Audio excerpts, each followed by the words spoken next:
ఆచార్య చాణక్యుడు చెప్పిన సూత్రాలలో ముఖ్యమైనది సమయం వృధా చెయ్యకూడదు అనేది.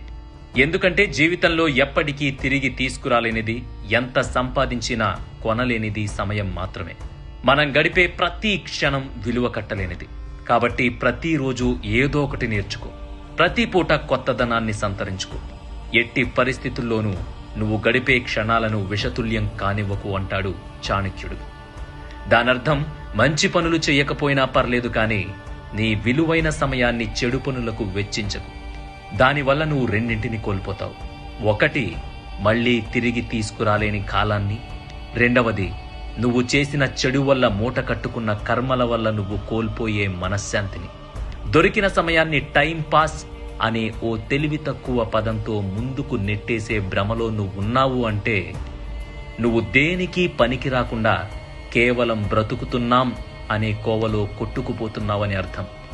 ఎందుకంటే నువ్వు టైంని పాస్ చేయాలనుకుంటున్నావు తప్ప ఇంకొంచెం టైం ఉండుంటే బాగుండేది, వేరే పని చేసుకునేవాడిని అనే ఆలోచనలో లేవు. ఎందుకంటే ఒక నిమిషం విలువ కష్టపడి పరీక్షలు రాసే విద్యార్థిని అడుగు. ఒక సెకను విలువ పరుగు పందెం బరిలో నిలబడిన వాడిని అడుగు.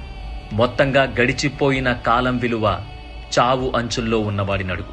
అందుకే చాణక్యుడు అంటున్నాడు, ఎవరూ కూడా సమయాన్ని వృధా చెయ్యకూడదు.